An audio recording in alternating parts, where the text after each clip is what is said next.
പെട്ടിമുടിയിൽ നിന്നും ഇടമലക്കുടിയിലേക്കുള്ള റോഡ് നിർമ്മാണം 2 മാസത്തിനുള്ളിൽ പൂർത്തീകരിക്കുമെന്ന് ദേവികുളം MLA അഡ്വക്കേറ്റ് A. രാജ. പെട്ടിമുടി മുതൽ ഇഡലിപ്പാറക്കുടി വരെയുള്ള 5 കിലോമീറ്റർ റോഡ് നിർമ്മാണം നിലവിൽ പൂർത്തിയായി. ഇനി 2 കിലോമീറ്റർ റോഡ് നിർമ്മാണമാണ് പൂർത്തിയാകാനുള്ളത്. റോഡ് നിർമ്മാണത്തിനുള്ള സാധന സാമഗ്രികൾ കൊണ്ടുപോകുന്നതിന് വനം വകുപ്പ് തടസ്സം നിന്നതാണ് നിർമ്മാണ പ്രവർത്തനങ്ങൾ വൈകാൻ കാരണം. റോഡ് നിർമ്മാണം സമയബന്ധിതമായി പൂർത്തിയാക്കുന്നതിന് കരാറുകാരന് നിർദ്ദേശം നൽകിയിട്ടുണ്ടെന്നും MLA A. രാജ വ്യക്തമാക്കി. വനം വകുപ്പ് തടസ്സവാദം ഉന്നയിച്ചതിനെ തുടർന്ന് സബ് കളക്ടറുടെ നേതൃത്വത്തിൽ വനം വകുപ്പ് ഉദ്യോഗസ്ഥരുമായി ചർച്ച നടത്തിയാണ് പ്രശ്നങ്ങൾ പരിഹരിച്ചത്.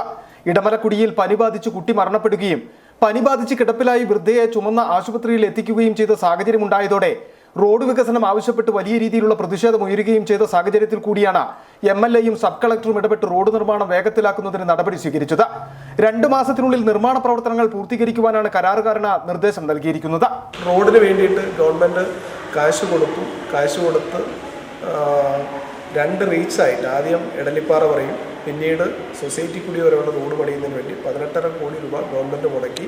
ഇപ്പോൾ ഏകദേശം 5 കിലോമീറ്റർ 4.9 കിലോമീറ്റർ റോഡ് പണി പൂർത്തീകരിച്ചു. ഈ കഴിഞ്ഞ ഒരു 4 മാസമായി ഈ റോഡ് പണി നടക്കാത്തതിന് കാരണം ആ പ്രദേശത്ത് കനത്ത മഴ പെയ്യുന്നുണ്ടായിരുന്നു. മാത്രമല്ല മെറ്റീരിയൽ അങ്ങോട്ട് എത്തിക്കാൻ പറ്റാത്ത ചില സാഹചര്യങ്ങളെല്ലാം ഉണ്ടായിരുന്നു.